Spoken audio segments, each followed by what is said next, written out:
We're talking about our fiat money and banking system, where we don't have any commodity backing our money.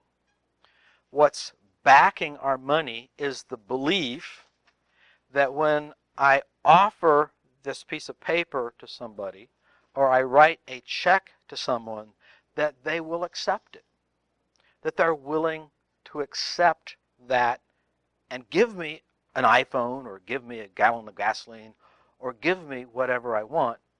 And they have faith that the system has worked so well in the past that it will continue to work well in the future. Now, I'm jumping ahead here, and I'll just do a snippet of this just as a teaser sort of thing, then come back to our main topic here. But if you've been watching the news recently, you have seen pictures of an ATM machine with 50 to 60 people crowded around it, trying to get some cash out of their bank account, because the government says, no, you're only allowed to take about 50 euros out, $50, $60 worth, because people are afraid and they want to pull their money out. And if they allow that to happen, then all of a sudden the music's going down and there's no chairs there, and I'm beginning to panic. So people want to get whatever money they can. They want to be first in line to get any money they can, because the people that are last in line are going to wind up with nothing. Okay. Now, it all started because the government, the Greek government, borrowed lots more money than that economy could afford to pay back. And the bond rating agencies saying, wow, you borrowed about $20, $40, $50,000 for every single man, woman, and child. I mean, it's not really conceivable that this economy is going to be able to pay that back, and therefore the only way we would loan you money is at really high interest rates, if at all. And their credit just went down the tubes. Nobody would loan them any more money, and the entire system then began to collapse, because the government's ability to pay off its loans was called into question, and that began to call into question the whole Greek monetary system. And that's why our Federal Reserve, kind of rumored, not really guaranteed, but our Federal Reserve has a vested interest in making sure Greek doesn't go down the tubes. Because if Greece does, well, then Spain's right behind it, and the next Euro country's right behind it, right, and the domino effect could come this way, because we are all in a fiat money fractional reserve economy around the world. And we cannot allow the people to lose faith in the system, or the thing begins to unravel. I have a very close friend, relative as a matter of fact, that around the family gathering table, we sometimes talk economics. And he is an executive in a bank that shall remain unnamed. And I happen to be mentioning that this portion of the lecture that I'm talking about here, and talking about the fact that what really is behind our economy is unsubstantiated, just pure music, just pure belief, just pure sentiment, just pure, I believe the government can pull rabbits out of a hat if they have to. And as long as we believe, then we're all safe and we're all good. But only bad people would disbelieve, because if somebody starts disbelieving, then the whole thing can begin to unravel. And I remember the comment, it says, yeah, that's the way money and banking works, but this musical chairs thing, is that how you explain it to your students? Well, yeah, I actually use that musical chairs example as an example of what happens with a run on the bank, and what happens when a whole economy is based upon faith in the money and banking system. And so your students get the feeling like they might think twice before they put their money in a bank. Well, I suppose so. Could. I mean, they might actually think about I think I might actually start taking out some cash, putting it under my mattress. Well, yeah, if they thought that, yeah. Well, if everybody starts thinking that way, you know that could cause a collapse of the whole system, don't you? Yeah, if everybody starts believing that, that's why it's based on faith. And you would be partially responsible for causing that crash. You realize that too, don't you? Well, yeah, I do. Well, then what? If students just read the textbook, are they going to get afraid of anything? No, it's just all, it's really dry bones. But the way you tell the story, they could actually get nervous and afraid. And you know what fear does to people? It paralyzes them, makes them think irrational thoughts, and they might do something stupid like start pulling all their money out. And if everybody starts pulling their money out of the bank, then there's not nearly enough money there to do that, and it wouldn't take very much of the population to make all the banks close. The banks close, checks don't work. If checks don't work, credit cards don't work. Credit cards don't work, then debit cards don't work. And if all that stuff doesn't work, then the economy begins to grow. And you would be kind of responsible by instilling fear in people. Yeah. Well, then why do you do it? If you know that you could be, I don't know, the one domino that knocks the next one over, and why would you do that? I only have one answer to that. Not because I want to see anything collapse. Not because I want to see any pain and suffering. Why do I tell it to that way? Because I believe it's the truth. And I believe you need to see it, warts and all. I think you need to see the story in its worst, uncosmetically airbrushed way that it is, because that's kind of the way it is. So anyway, there's some emotions there. There's some ethical, moral considerations that would say that for me to present it in that way, even though I believe it's true, and historically that's what does happen, would undermine faith in the economy, and therefore I could be labeled as someone who is a threat to the system, I suppose, and doing something that's ethically immoral by doing that. And my only defense is, I think it's the truth, or I wouldn't say it that way. Okay, that's my only defense. So now we're going to go to the next part, and the next part talks about how does this fractional reserve system actually work? How do the mechanics of it work? Yes, we saw the Goldsmith example, but I mentioned before that this fractional reserve banking system was inherited. It was just the way it's always been done, and so we just kind of do money in banking the way they've always been doing money in banking for hundreds and hundreds of years, all the way back to the Middle Ages in Europe, the Goldsmiths' time. And yes, there have been panics from that time till now. And the panics are always caused because somebody out there just loses faith in the goldsmith or the system, and they irrationally panic or something. And as long as we don't have panic and everybody believes, everything's going to be fine. So how does this system work once it came to America? And I picked the First Bank of Dodge City. So let's say that, would you agree with me that probably at one point in time in the history of Dodge City, there was no bank? I mean, first it was just a watering hole where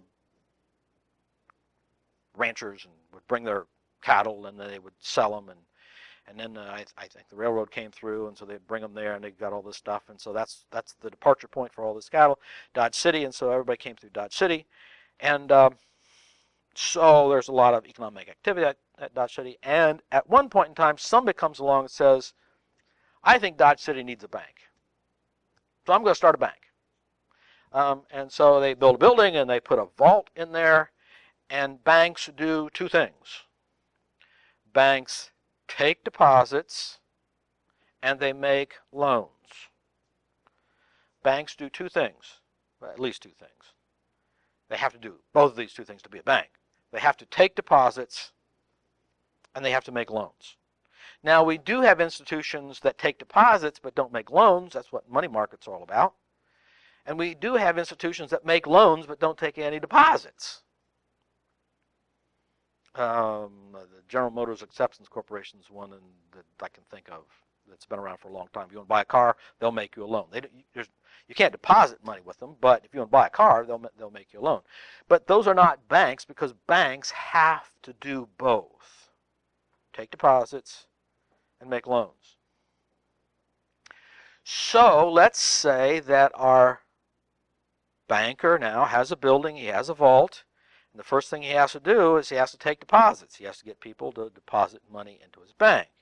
And so he goes around and shakes hands and says, "Hi, I'm a new banker in town, and just want to let you know that if you're worried about keeping your silver," and there were silver dollars being circulated in Dodge City at that point in time, "if you're worried about keeping your silver dollars at home or something, and you'd like to keep them in the bank," I mean, Jesse James is around here, and there are Indian raids and things like that, and burglars, you can bring it in our bank, and if you bring it in a bank, you can deposit the bank, and we'll write down the number of silver dollars, and we'll give you passbook savings, and you can keep track of how much you have in there. We're going to keep track, and you keep track of how much you have in there, so you will just bring it back, and we'll look on that book, and we'll pay you however many you want. But in the meantime, once we get enough deposits, then we can get that money working in the community, and you can actually make money on your money. And rather than just sitting in your sock drawer someplace, we can actually make loans, and we can actually help the economy grow. And then you can make some interest on that, and you'll be better off, and we're better off, and the community's better off. It's a win-win-win deal. So if you would like the extra security of keeping your money in the bank, just come over anytime, and here's my business card. And so he begins to get people to deposit their money in his bank. So let's say, because these are the numbers that are in our text, let's say that there are a total of 10,000 silver dollars in Dodge City. There's a total of 10,000 silver dollars in Dodge City. If we went around and stopped time and added up all the silver dollars that we accumulated, we would add them up to 10,000.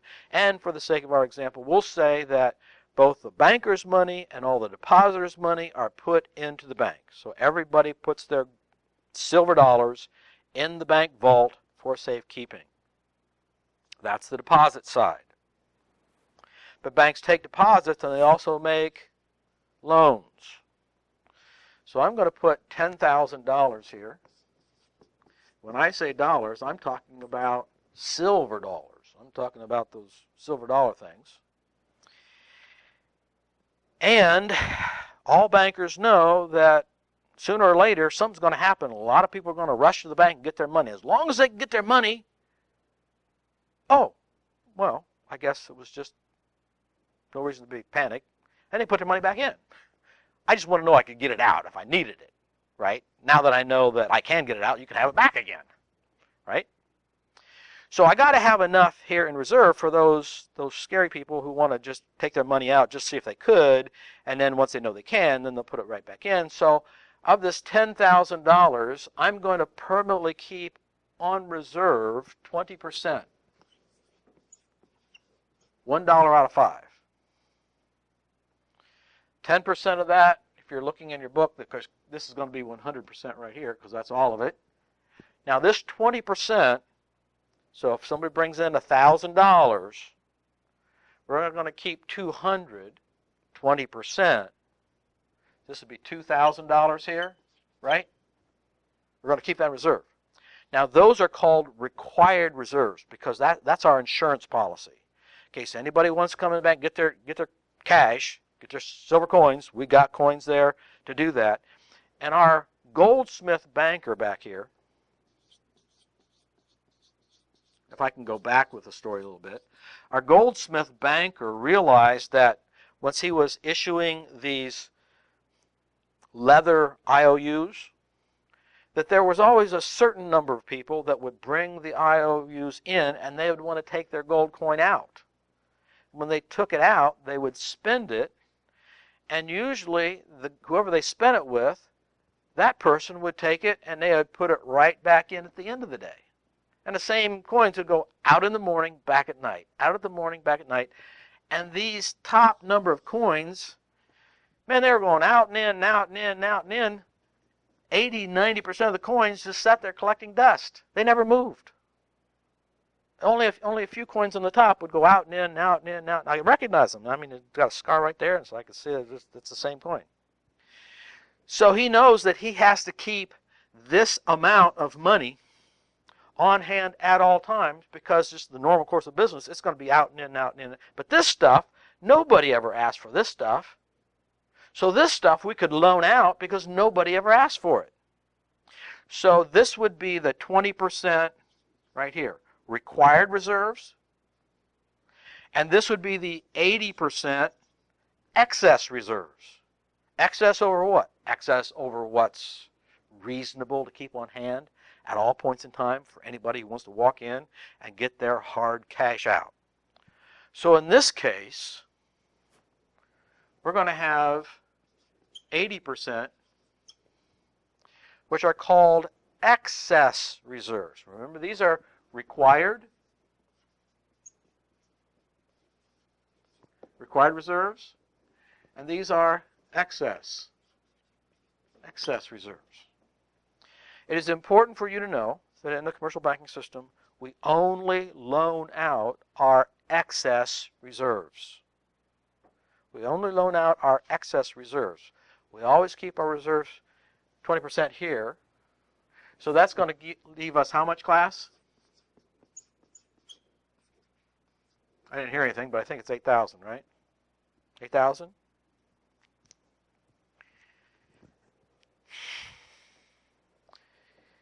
It's at this point that the magic of fractional reserve banking comes into play.